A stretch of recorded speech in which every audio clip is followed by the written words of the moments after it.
Hey folks. So our narrative lectionary reading for this week is from Genesis 2. And it's pretty much, it's most of 2. And it's the story of Adam and Eve. Adam being the dust of the ground or earth. That's just what the Hebrew word means. And Eve, which means life or to bring life or to give life. And so you've got Adam and Eve together. And they absolutely could have been real people.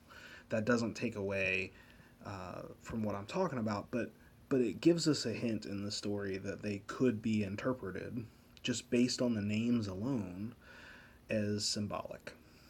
Adam being man, dust of the earth, ruddy, gritty, and Eve being the stereotypical woman, mysterious, ethereal, life-giving, the bringer of life into this world. And so with names like that, it's easy to think, these could be symbolic. And I think we see that in the story too. So Adam and Eve are placed in the garden of God, not in their garden, but they are intended to tend the ground. And so they're placed there and they're living there. And at first it's just Adam, and he names all of the animals, and God is helping him find a helper, someone to live with him, an equal, a partner. And amongst all the animals, there are none. And so God makes one specifically for Adam. And this is kind of at the close of this little piece of the narrative. It's saying, this is why man will leave the father and mother to cling to and to become one with a woman. And so it's beginning to talk about this idea of marriage.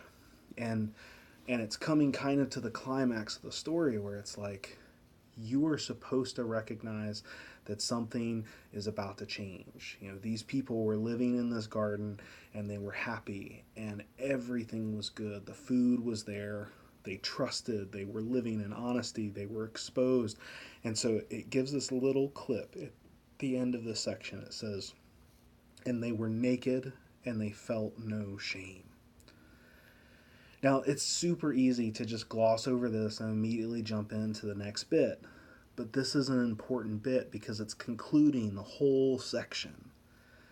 And it's telling us that they were naked, they were exposed, there was truth and honesty, and they were known at the depth, at their core, and there was no shame. There was no guilt, there was no burden placed on them. They were just there, and they were able to exist in that state in joy and happiness and peace and shameless. This is so important because it's the foreshadowing into the fall, because we know that this next section is going to talk about the fall of Adam and Eve. And we have to remember that any gospel, any solution that the scriptures offer, when it's a complete solution, when it's finalized, when it's finished, nothing less than complete redemption to that state will do. This idea of heaven that we have is a place of no shame. It's a place where we're forgiven. And we grasp bits of that as we talk about forgiven. But do we really grasp that we'll be in the garden of God in heaven? That we'll be in the creation, and that we will be truly known at our depth. We will be naked and feel no shame. The symbolic versions of those words. Imagine yourself completely exposed, known for everything you are, and yet feeling no shame. What a difference from now that is. Can you picture yourself there?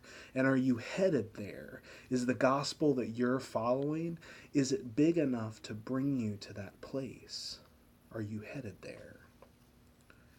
I love the Adam and Eve story because I feel like it is the test for our gospel. If our gospel does not bring us back to that place, is it a gospel at all? Have a good week, y'all.